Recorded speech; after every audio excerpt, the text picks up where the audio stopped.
자, 두 번째 시간 시작합니다.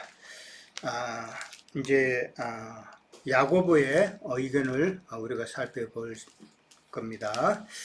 자, 베드로와 지금 바울은 자기가 정언을 하면서 하나님의 이름을 내세웠죠. 하나님께서 이렇게 문을 열게 하셨고, 그 다음에 하나님께서 이방인들에게 복음을 전하게 하셨다라는 것을 바울은 또 그렇게 정언을 했죠. 근데 베드로의 그 말에 또 조금 차이가 있는 것은 13절 끝에 가면은 말을 마침에 야고보가 대답하여 이르되 형제들아 내 말을 들으라. 자기 말이라는 말이 나와요. 그렇죠? 내 말을 들으라. 그렇게 말을 합니다. 그 다음에 19절에 가면은 그거 봅니다. 그러므로 내 의견에는 이렇게 나오죠. 차이가 크죠.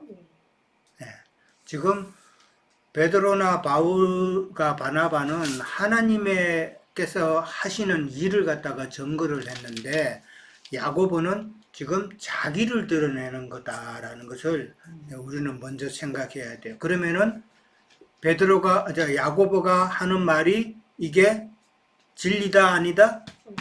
아니다는 게 벌써 딱 결론이 나오죠. 진리가 아니다라는 말이 딱 결론이 나온다는 것을 먼저 생각하면서 야고보의 의견을 살펴보도록 합니다. 야고보의 그 의견은 할례에 대한 야고보의 의견은 무엇인가? 그 다음에 이방인이 행하여야 될 율법 4가지는 무엇인가 하는 질문이 이제 3번 질문이에요. 자, 야고보의 의견은 첫째는 베드로의 그 정언대로, 베드로의 말대로 이방인 중에서 하나님은 자기 이름을 위할 백성을 취하신다라는 그런 말을 했어요. 이제는 이방인의 때가 되었다라는 것이죠. 그 다음에 이제 이방인을 구원하시는 그 하나님의 경륜이 선지자의 말씀과 일치하도다, 그렇게 이야기 나왔죠. 선지자의 많은 글에 있어서 이방인의 때를 갖다가 언급을 했죠. 그것을 유대인들은 선지자의 말씀이라 그러면은 그 선지자의 말씀은 선지자 개인의 말이 아니라 하나님의 말씀이다라고 이해를 했단 말이에요. 그래서 선지자의 글이 자주 인용이 되는 거예요. 그 인용이 된다는 것은 하나님께서 하신 말씀이다, 이 뜻이단 말이에요. 자, 그러니까 그 의견을 이제 야고보가 되었어요. 그리고 하나님은 자기 이름을 위할 백성을 취하신다라는 그 말을 했어요. 자기 이름을 위할 백성이라는 말이 무슨 말일까? 어떤 자가 하나님의 이름을 위하는 자가 될 수 있는가 하는 거예요. 여러분은 어떻게 하면 하나님의 이름을 높이고 하나님의 영광을 드러내고 그렇게 할 수 있을까요? 한번 좀 생각해 보자는 거예요. 하나님의 이름을 위하는 행위는 우리가 어떻게 해야 되는 것인가? 저 같은 경우는 생각해 보면 아까 뭐 부모 자식 간의 이야기도 잠깐 나누었지만은 자식이 부모한테 제일 효도하는 거는 뭐예요? 저는 그렇게 생각해요. 부모 말 잘 듣는 거. 그렇지. 아무리 뭐 선물 좋은 거 사주고 뭐 이러는 것보다도, 그런데 부모 말 안 듣고 부모 속 썩이고 부모 마음 못 알아주면은 그거는 그렇게 효자라고 말할 수가 없죠. 마찬가지다. 우리가 하나님을 이게 경배하면서 하나님의 그 말씀에 순종하는 자가 이게 제일 참 하나님을 위하는 자가 아닌가. 그렇게 우리는 생각해 볼 수 있는 것이죠. 그러니까 결론적으로 지금 유대인의 때가 끝나고 이방인으로 넘어간 이유 중에 하나는 유대인들이 하나님의 말씀에 불순종했기 때문이다라는 것이죠. 불순종했기 때문에 유대인의 때가 끝나는 것이고, 그 다음에 이방인을 통해서 참 자기 이름을 위할 참 순종할 수 있는 그런 이방인의 시대를 열겠다라는 그런 하나님의 뜻이라는 것이죠. 그것을 우리가 생각해 볼 수가 있다. 자기 이름을 위할 백성, 하나님의 백성이죠. 예. 하나님의 백성은 바로 하나님의 아내도 되는 거잖아요. 그렇죠? 예. 그것을 우리가 생각해 봐야 된다. 하나님의 백성은 뭐 요즘 평신도라는 표현을 세상 교계에서는 많이 쓰는데, 평신도나 성직자나 다 상관없이 다 하나님의 백성이 될 수 있는 것이죠. 그죠? 근데 세상 교계에서 이 평신도라는 단어를 쓰는 것은 그 의미는 무슨 의미예요? 평신도 외에 다른 또 그룹이 있다는 거 아니에요? 계급을 이야기하는 거란 말이에요. 그래서 성경에서 우리가 쓸 때는 우리는 평신도라는 말을 이제 잘 안 쓰지만 세상 교회에서 평신도 사역이라면서 평신도라는 말을 많이 쓰죠. 이거는 성경적이지 않다. 그거는 니골라당의 교훈에 따른 그런 단어다라고 우리는 생각을 해봐야 돼요. 그러니까 아무나 평신도 하면은 교육자하고는 반대되는 그런 입장이다라는 것이죠. 자, 그 다음에 이제 야고보가 인용했던 그 성경 구절은 그 구약의 말씀은 어디예요, 지금?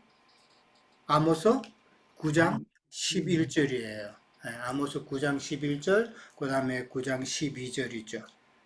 거기서 지금 했는데, 아모스 9장에 나오는 그 다윗의 무너진 장막이 다시 지음을 받는다라는 거, 이건 어느 때를 두고 하는 이야기예요? 유대인의 회복의 때를 이야기하잖아요. 그러면 어디예요? 언제예요? 유대인의 회복의 때는 천년왕국 시대단 말이에요. 예. 천년왕국 시대는 반드시 있다. 지금 세상 교계에서는 뭐 무천년설이 많이 또 뭐 유행해서 천년왕국은 없다 그러는데, 계시록에는 천년이라는 그 표현이 6번인가 나와 있단 말이에요.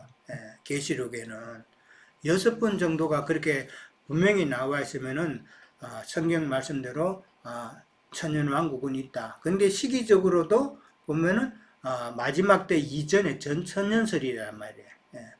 교회 시대 끝난 다음에는, 교회 시대가 끝나고 난 다음에는 이방인의 때가 끝나고 나면 유대인의 회복의 때가 있단 말이에요, 성경에는. 지금 아모스 6장이 지금 다윗의 무너진 장막을 다시 세운다는 것은 이스라엘을 다시 지금 회복시키는 때를 이야기하는 거죠. 이건 천년왕국이단 말이에요. 그것을 지금 아모스에서는 이야기하고 있는데, 오늘 보면 16장에 보면은 이후에 내가 돌아와서라고 되어 있죠. 그죠? 그러면 이후라는 건 언제예요? 교회 시대잖아요. 교회 시대. 이방인의 때.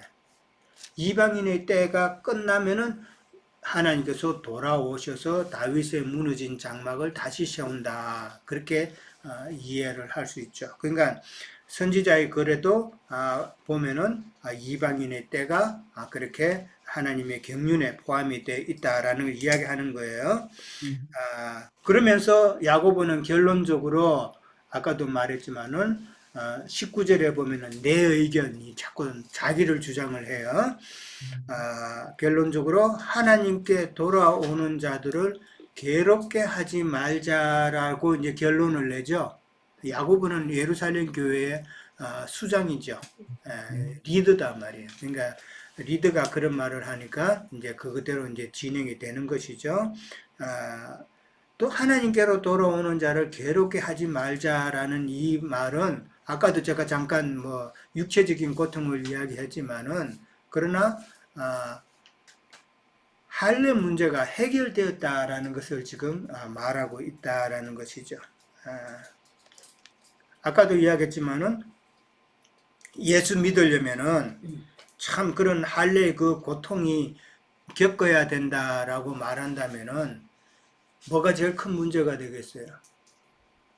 누가 한 사람이 할례를 받는 게, 야, 그거 정말 힘들더라 이렇게 말이 퍼져나가면 다른 이방인들이 예수님의 복음을 받아들이려고 하겠어요? 안 되죠? 그러면 그건 복음 전파에 엄청난 장애물이 된단 말이에요. 예. 그래서 야고보는 괴롭게 하지 말자, 괴롭게 하지 말자 이 말을 했던 거다라고 우리가 생각해 볼 수 있죠. 그러니까 할례를 받게 한다면은 그거는 복음 전파에 이방인 선교에 하나님의 그 경륜에 엄청난 장애물이 된다라는 것을 생각해 볼 수가 있는 것이죠. 그러니까 아까도 이야기했지만은 그런 장애물을 다 치워야 되죠. 누구나 다 진리를 사모하고 알기를 원하고 구원받기를 위하면은 믿음으로 참 하나님의 말씀을 사모하고 온전한 믿음의 길을 가야 되는데 세상 교육에서는 자꾸 이걸 걸림돌을 두잖아요. 아까도 이야기했지만 헌금해야 된다. 헌금 아직 11조 안 하면 다 도둑놈이다. 이런 소리 하고 하면은 사람들이 돈 없는 사람들은 얼마나 마음에 짐이 돼요. 예.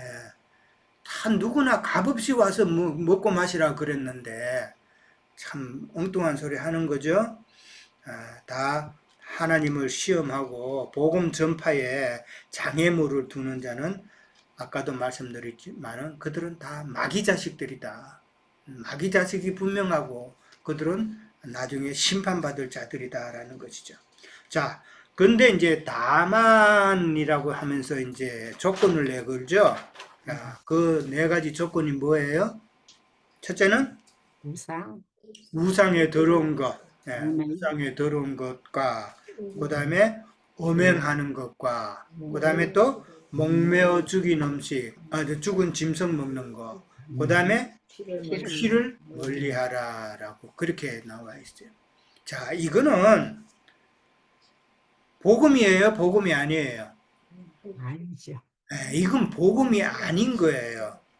복음이 아니고 이것을 행함으로써 거룩한 종교인 만드는 내용이죠, 지금.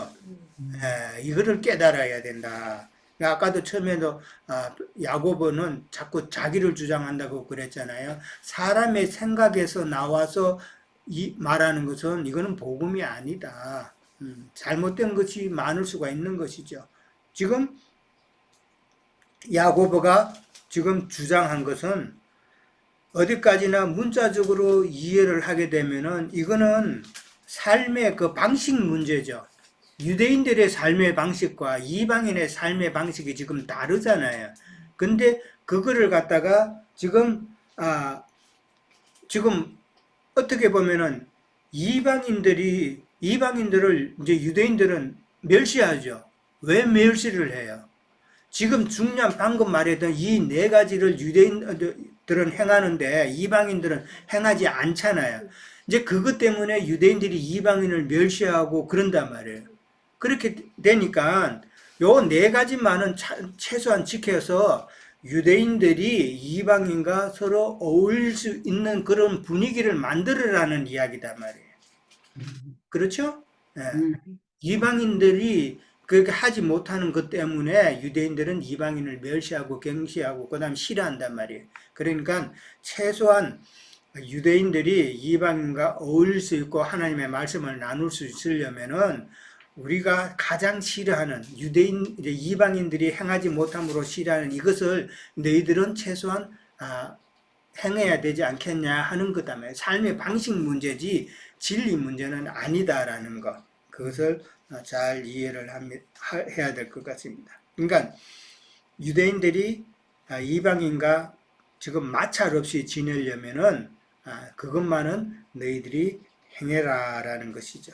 자, 그러면은 우상에 더러운 것, 음행, 목매어 죽인 것, 피, 이게 우리는 문자적으로 보는 것이 아니죠. 영적으로 어떻게 봐야 돼요? 자, 누가 이거 한번 설명해 보실래요? 고린도 고린도후서 6장 한번 읽어볼까요? 답이 예, 나온 것 같은데 고린도후서 6장 14절 18절부터 고린도후서 14절부터 18절 읽고 7장 1절까지 예, 같이 읽을까요? 네. 너희는 믿지 너희는 않는 믿지 자와 않는 자와 명예를 멍에를 함께 함께 매지 매지 말라. 말라. 의와 의와 불법이 불법이 어찌 어찌 함께하며 함께하며 빛과 빛과 어둠이 어둠이 어찌 어찌 사귀며 사귀며 그리스도와 그리스도와 벨리알이 벨리알이 어찌 어찌 조화되며 조화되며 믿는 믿는 자와 자와 믿지 않는 믿지 자가 않는 자가 어찌 어찌 상관하며 상관하며 하나님의 하나님의 성경과 성경과 우상이 우상이 어찌 어찌 일치가 일치가 되며 되리요. 우리는 우리는 살아계신 살아계신 하나님의 하나님의 성전이라. 성전이라. 이와 이에 같이 하나님께서 하나님께서 이르시되 이르시되 내가 내가 그들 그들 가운데 가운데 거하리라. 거하며 그로 두루 행하여 하여 나는 나는 그들의 그들의 하나님이 하나님이 되고 되고 그들은 그들은 나의 나의 백성이 백성이 되리라. 되리라. 그러므로 그러므로 너희는 그들 너희는 그들 중에서 중에서 나와서 나서 따로 따로 있고 있고 부정한 부정한 것을 것을 만지지 만지지 말라. 말라. 내가 내가 너희를 너희를 영접하여 영접하여 너희에게 너희에게 아버지가 아버지가 되고 되고 너희는 너희는 내게 내게 자녀가 자녀가 되리라. 되리라. 전능하신 주의 주의 말씀이니라 말씀이니라. 하셨느니라. 그런 그런즉 사랑하는 자들아, 자들아 이 이 약속을 약속을 가진 우리는 우리는 하나님을 하나님을 두려워하는 두려워하는 가운데서 가운데서 거룩함을 거룩함을 온전히 온전히 이루어 이루어 육과 육과 영의 영의 온갖 온갖 더러운 더러운 것에서 것에서 자신을 자신을 깨끗하게 깨끗하게 하자. 하자. 예. 그래서 이 말씀 그러니까 우리가 사도행전 15장 여기서 보면 21절에 보면은 야고보가 그랬잖아. 이는 예로부터 각 성에서 모세를 전하는 자가 있어 안식일마다 해당해서 그 글을 읽음이라 하더라. 그러니까 지금 여기서 보면은 유대에서 온 자가 있고 바리새인들이 있고 유대에서 내려온 자는 할례를 전하기로 했고 바리새인들은 할례와 율법까지도 전하겠고 그러니까 이 각자가 다 의견이 틀리는 거잖아요. 그래서 지금 종교인들은 뭐 장로 예배당, 뭐 안식일 예배당 파가 따로 있듯이 그런 파들이 있었고 여기서 보면은 어 야고보는 완전히 율법에서 벗어나지 못하고 각 해당은 유대인들이 모세 글을 읽기 때문에 그들하고는 멀리하기가 원하지 않아서 다른 교리를 지금 유대인 이방인들에게 지금 섞어서 전하고 있다는 걸 볼 수가 있어서 우리가 고린도 후서에서처럼 우리는 완전히 세상과 종교에서 벗어나서 육과 영의 온갖 더러운 것에서 깨끗하게 받아서 혼으로 온전히 에, 혼을 온전히 처리한 안에서 영과 그리스도의 영으로 온전케 돼야 되지 않나 해서 이 15장의 말씀이 완전히 분별되는 말씀과 굉장히 큰 진리 싸움으로 우리가 볼 수 있지 않나 합니다. 네. 예, 예. 그리고 예수님이 마태복음 11장에서 보면은 예수님은 수고하고 무거운 짐진 자들아 다 내게로 오라 내가 너희의 그 멍에를 벗겨주고 내가 주는 멍에는 쉽다고 하셨거든요. 그래서 구약 백성들은 율법 안에서 멍에를 지고 있었지만은 신약에 우리도 주님께서 주신 멍에가 있거든요. 그거는 주님께서 주시는 멍에는 우리에게 평안을 주시는 것인데 믿음 안에서 교회 생활하는 것, 서로 형제가 사랑하는 것이 주님께서 주신 새 계명인데 야고보는 또 다른 교리를 해서 그거를 또 전하고 있다는 걸 볼 수가 있는 것 같아요. 말이 많아졌습니다. 예, 예, 맞습니다. 네. 뭐 오늘 보면 그리스도와 벨리알이 어찌 조화되며 믿는 자와 믿지 않는 자가 어찌 함께하리요. 이제 그런데 이게 나뉘는 것이죠. 결국은 하나님께서 이 사도행전을 통해서도 말씀하시는 것을 우리는 잘 파악을 해야 되는데 믿는다 하면서도 여전히 율법에 묶여 있고 그 다음에 자기의 생각에 묶여 있는 그런 자들은 참 하나님과 같이 갈 수 없는 그런 자들이다라는 것이죠. 그러니까 하나님을 기쁘시게 하는 일은 결국 하나님의 말씀에 순종하는 자가 참 하나님을 기쁘시게 하는 참 하나님의 이름을 위하는 그런 백성이다라는 것을 우리가 다시 한번 생각해 볼 수 있죠. 우상에 들어온 것이라 그랬어요. 이거는 우상이라는 것은 사람들은 스태츄, 그냥 어떤 형상을 두고 하는 이야기고, 뭐 불상만 있으면 불상에다가 그냥 낙서지라고 하는 이런 그 종교인들이 있죠. 기독교인들이 있는데 참 우상의 의미를 몰라서 하는 이야기죠. 우상이라는 건 성경에서는 인간 우상을 두고 하는 이야기다. 예. 아론을 갖다가 인간 우상화 시켰죠? 금송아지 만들고. 그 금송아지가 결국은 아론이잖아요, 아론. 예. 그러니까 우상이라는 것은 인간 우상을 성경에서는 지적을 하고 있다라는 것을 잘 알아야 되죠. 그러니까 오늘날 조금 이름 있는 사람이면 다 인간 우상이 된 사람들이죠. 예, 그 사람들의 말, 그 사람들을 따라가고, 뭐, 신천지 사람들은 이만희가 인간 우상이잖아요. 예, 그 죽으면 곧 죽을 텐데, 나이가 이제 90이 넘었다는데, 곧 죽으면 어떻게 할 거예요? 인간 우상을 따라가면 안 된다라는 것이죠. 그 다음에 우상의 더러운 것이라 그랬어요. 우상의 더러운 것을 먹지 말라 그랬는데 이 우상의 더러운 것이라는 것은 우상 제물을 먹지 말라는 이야기죠. 문자적으로 보면은. 그러나 인간 우상에게서 나오는 잘못된 가르침, 그것을 너희가 먹지 말라라는 이야기잖아요. 우상의 더러운 것을 먹지 말라라는 것은 참 인간 우상으로부터 나오는 잘못된 그런 교훈, 다른 교훈을 너희가 취하지 말라라는 그런 의미다 말이에요. 그러면 엄형은 뭐예요? 뭐 도덕적으로 엄형하면 안 되죠. 그러나 거기에만 국한되면 안 되고 영적 엄형을 생각해야 된다. 영적 엄형이라는 게 뭐예요? 다른 교훈을 받아들이는 거. 아멘으로 받아들이는 거. 이게 참 혼적인 그런 예배하는 모습들 보면은 다 지금 엄형하고 있다는 게 보이잖아요. 그 사람들은 절대로 그렇게 이해를 안 하지만은, 그러나 혼적으로 예배하면서 목사님 막 일촉초항하고 이러는 모습 보면은 그게 다 영적으로 엄형하고 있는 짓이다 말이에요. 그러니까 다른 교훈을 따르면서 그것과 연합하는 행위, 그것을 말하고, 목매어 죽인 것, 목매어 죽였다는 말은 무슨 말이에요? 성경에서 목매어 죽었다라는 말은 피 흘림이 없다는 말이죠. 목매 죽은 사람 피 흘려요, 안 흘려요? 안 흘리고 그냥 해만 쭉 빼서 죽죠. 피 흘림이 없다라는 것은 이게 해계 없다라는 이야기예요. 해계가 없는 거. 신앙생활을 할 때에 나의 진정한 해계도 없이 하나님을 믿는다, 예수님을 믿는다 하는 자들은 그런 자들이다 말이에요. 피 흘림이 없는 것은 안 된다. 그거는 내가 진정한 해결을 함으로써 신앙생활을 해야 된다는 것을 이야기하는 거예요. 그 다음에 피를 멀리하라 그랬죠. 피는 무슨 피? 피라는 것은 생명되는 피도 있지만은 지금 여기서 말하는 피는 이 먹지 말라 그랬잖아요. 그는 죄와 연합이 된 육적인 생명의 피다 말이에요. 이해됐어요? 육적 생명의 피. 그 육이라는 것은 다 죄와 연합하게 되어 있는 그런 육적 생명의 피를 먹지 말라라는 것이죠. 그러니까 이 네 가지를 문자적으로 보면은 이거는 완전히 거룩한 종교인 만드는 것이지만은, 그러나 지금 영적으로 우리가 이것을 풀었을 때는 이거는 복음은 야고보가 해만 복음은 아니지만은 이 말씀을 갖다가 우리가 영적으로 깨달으면은 이게 또 우리에게는 진리가 되는 것이죠.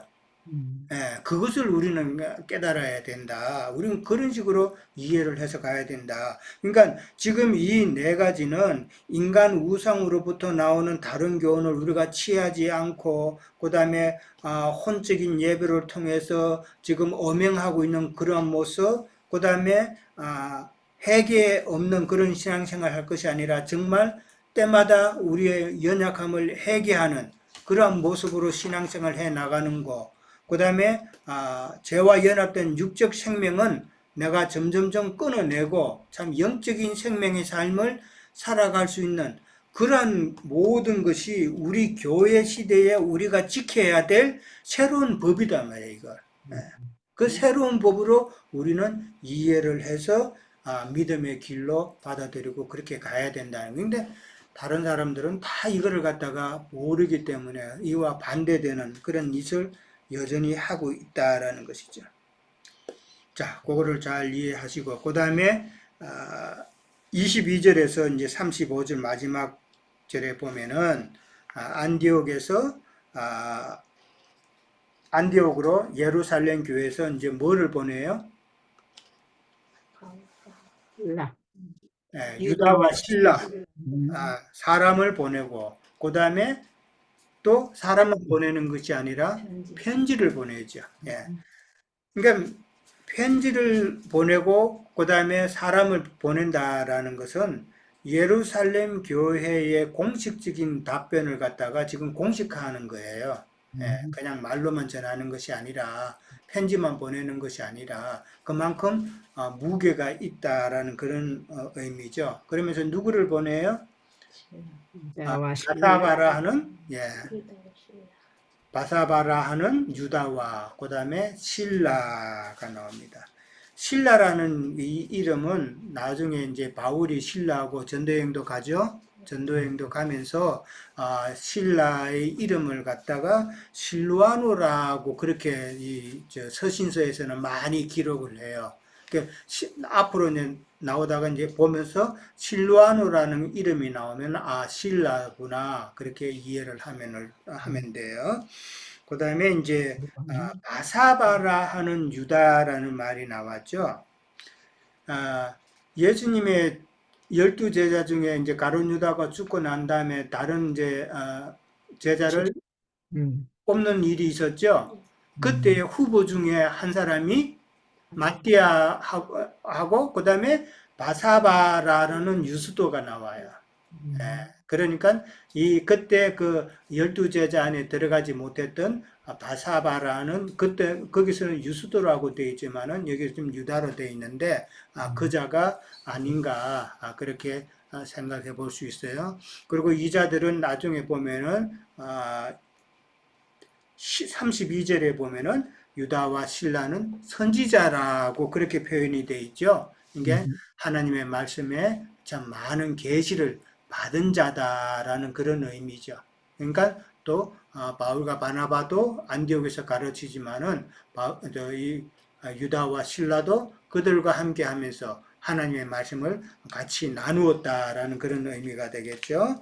자, 그 편지를 전하는데 편지의 내용이 먼저 어떤 사람이 바로 예루살렘의 교회에 어떤 지시도 없이 나간 자다라는 것을 먼저 이야기를 했죠. 그것을 밝혔어요. 그 다음에 그런가 그들은 아까 벨리알이라고 나왔는데 이 불량배들이단 말이에요. 마귀 자식들이고. 그 다음에 이제 그 두 사람을 택해서 바나바와 바울을 함께 보낸다라고 그렇게 말했어요. 그 두 사람은 이제 유다와 실라고. 그 다음에 이제 그 예루살렘 교회에서 바울과 바나바를 어떤 자라고 표현한 그 형식이 나와요. 그게 지금 23절에 보면은 나오죠. 25절.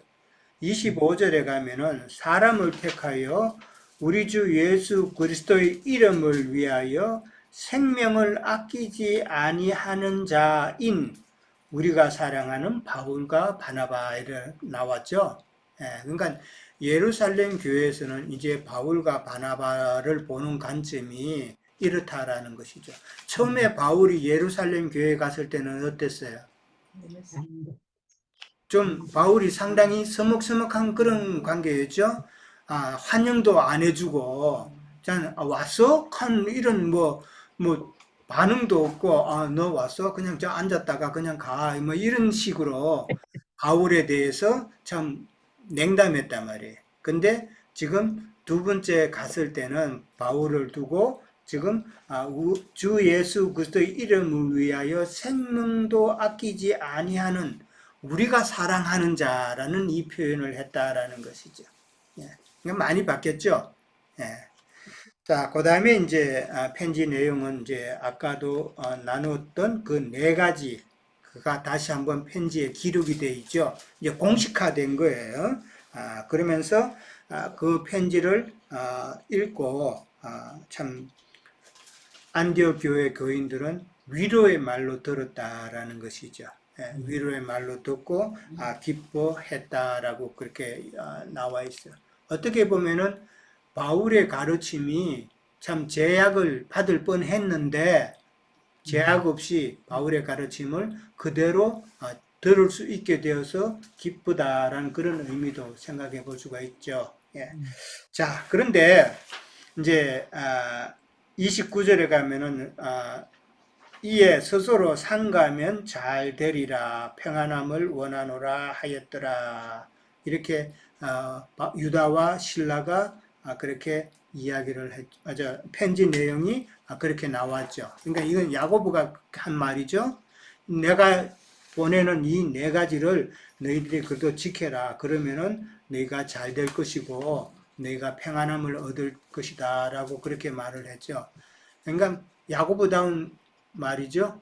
예, 그렇게 이해를 하시고 그 다음에 이제 30절에 가면 그들이 작별하고 이제 안디옥에 내려가 무리를 모은 후에 편지를 전하고 그 다음에 위로한 말을 전하고 유다와 실라도 안디옥 교인들과 같이 말씀을 나누고 그러고 난 다음에 이제 돌아갔다라고 나왔어요. 예루살렘으로 돌아간 것이죠. 그러면서 바울과 바나바는 안디옥에서 유하면서 많은 사람들에게 말씀을 가르치며 전파했다 그랬어요. 자, 우리가 생각해 볼 때에 야고보가 이야기했던 그 네 가지 이 사건을 갖다가 그 네 가지 사항을 갖다가 우리가 어떻게 보면은 끝까지 물고 늘어질 수도 있는 그런 내용이지 않아요? 예. 어떻게 보면은 우리가 왜 지켜야 돼? 우리는 안 해라고 또 그것을 거부하는 그런 모습을 보일 수가 있는데 지금 바울은 어떻게 여러분이 보기에는 그런 말이 있어요, 없어요? 예, 바울은 지금 그 네 가지 조건을 그냥 수용하는 그런 모습을 보이죠. 예, 그런 모습인데 이거는 우리가 바울은 왜 그렇게 반응을 했을까 하는 것을 한번 생각해 보자라는 것이죠. 이해됐어요? 제 질문이? 예.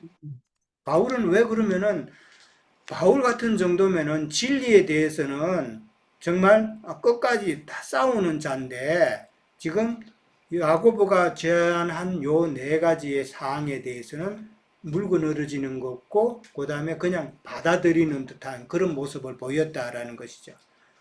그러니까 우리 같으면은 그런 생각이 들 수도 있죠. 이거 왜 해야 돼? 이거 우리 못 지켜라고 충분히 할 수 있는데 바울은 그렇게 하지 않았다.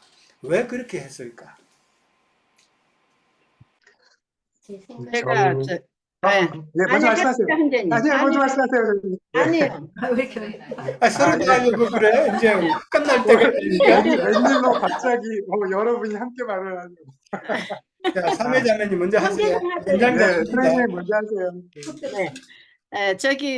앞으로 계속 말씀 나가는 거 보면은 바울 형제님은 그 예루살렘에서 온 유명한 그들은 나에게 아무 상관이 없고 오직 나는 그리스도 안에서 그리스도의 진리를 전한다고 했거든요. 그래서 제가 이 말씀을 이해는 되기는 그냥 바울 형제님은 진리를 알고 경륜을 아니까 유대인들의 어떠함을 그냥 보루했던 것 같아요. 예, 예, 예. 다투고 뭐 그럴 필요 없이 음, 그 주님도 나를 죽일 때 말도 없이 그냥 가셨잖아. 그 일이 네, 이루셔야 되니까. 그런 것처럼 바울 형제도 그냥 니네들 그렇지만은 나는 경륜을 알고 있다 해가지고 그냥 잠잠하니 그냥 보루하신 것 같아요. 근데 네, 이제 준호 형제님 하세요.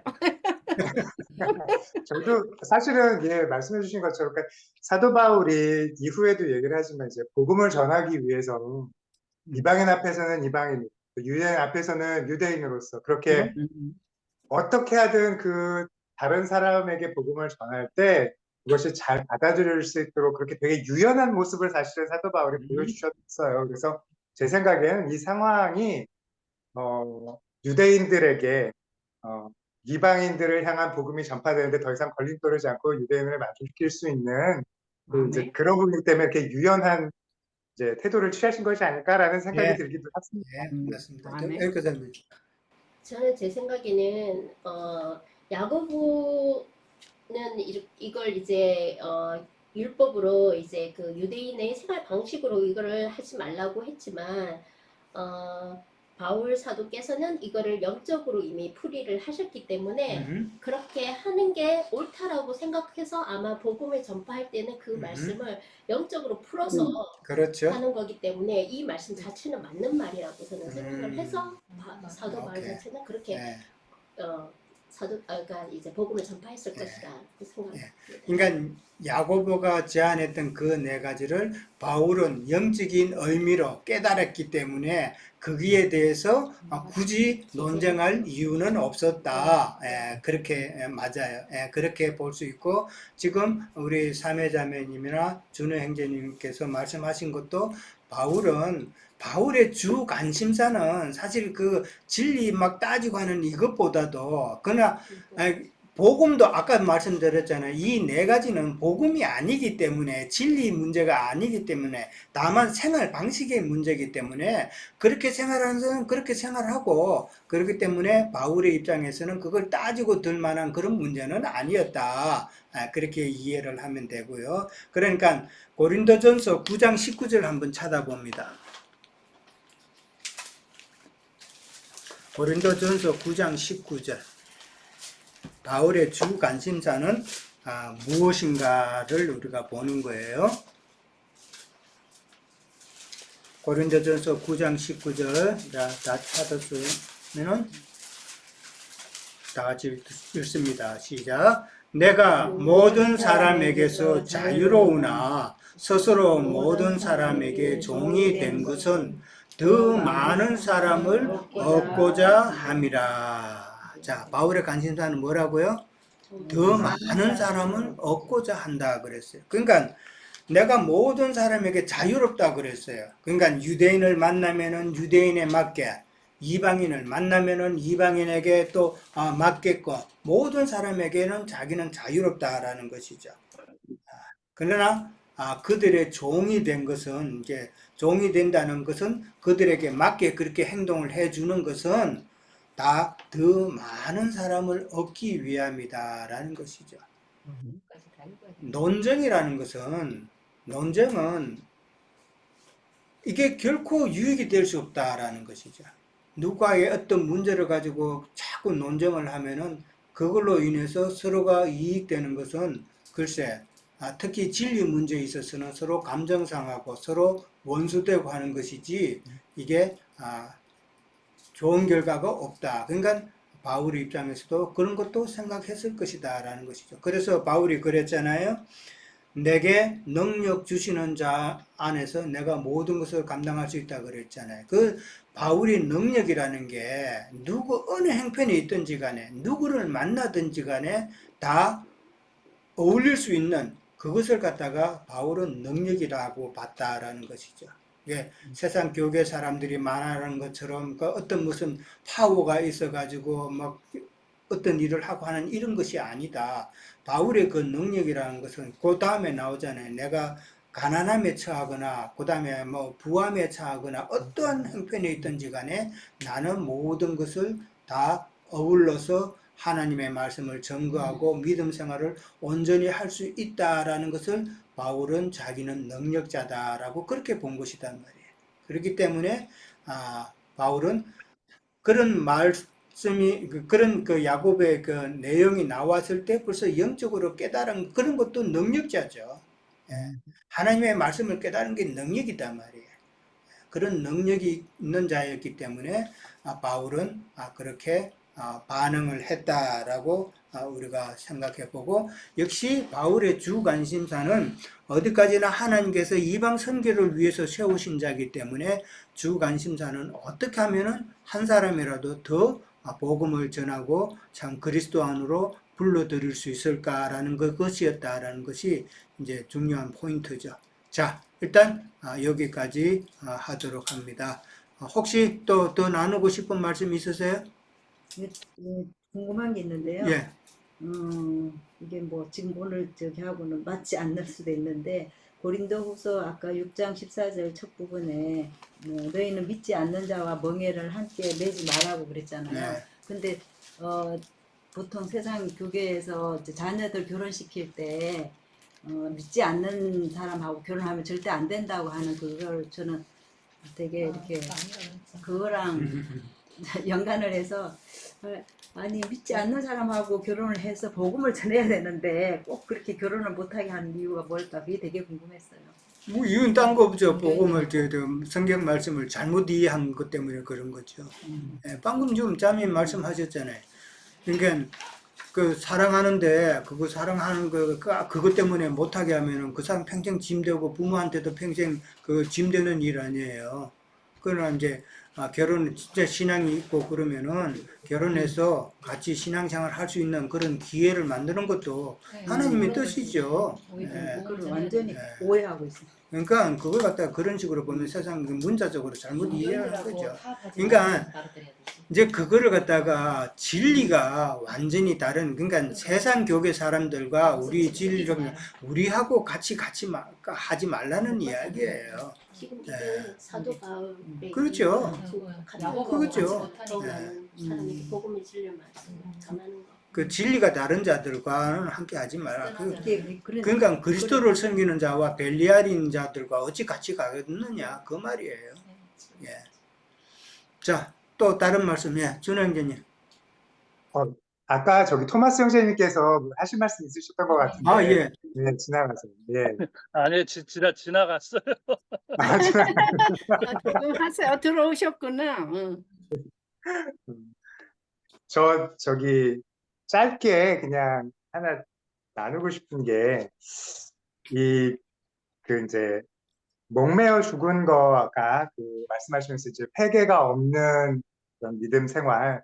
그래서 사실 이제 그 가룟 유다도 예수님을 배신하고 팔고 나서 자기가 목매어서 죽었잖아요. 내가 회개하지 않고 회개 없이 그렇게 죽은 것.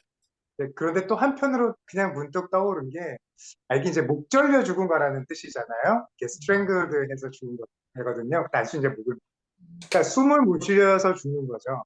그러니까 우리가 사실 어떻게 보면 주님의 호흡을 받은 자잖아요. 주님이 숨을 내쉬며 가라사대 이제 성령을 받으라 하신 건데, 목 졸려 죽었다는 건 내가 진짜 성령을 받았지만 받지 않은 것처럼 사는 거예요. 예.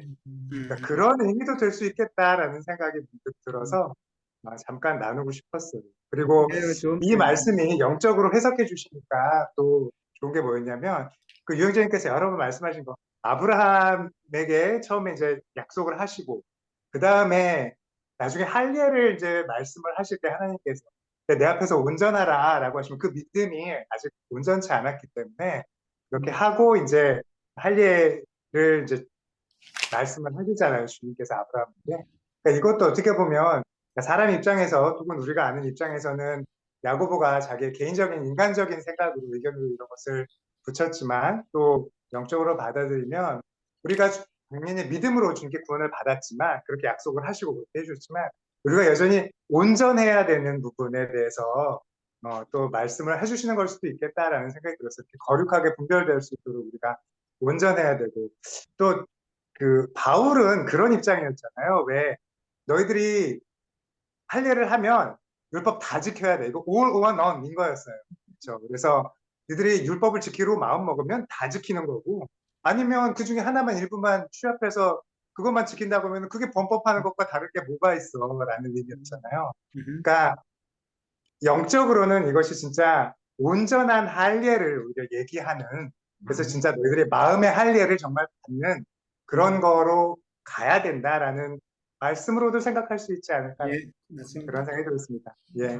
우리가 야고보를 보면서도 하나 생각해 볼 수 있는 거는 예수를 믿는 자였지만은 그러나 여전히 묶여 있는 자다라는 것이면은, 그러니까 야고보도 결국은 온전함으로 가는 그 중간에 누구나 다 이제 그 중간에 있지만은 그러나 아직 야고보는 그게 묶여 있는 그런 모습을 보면서 가도기에 있는 그런 과정에 있는 자다라고 이해를 하면 되고, 이제 그것이 세상 교계에서 믿는다고 하지만은 아직 많이 묶여 있는 그런 자들을 우리가 또 볼 수 있는 것이죠. 그러니까 우리는 영적으로 깨닫는 이 생활에 있어서 벌써 많은 것을 우리는 참 누리고 있다라는 것을 생각해 볼 수 있는 것이죠.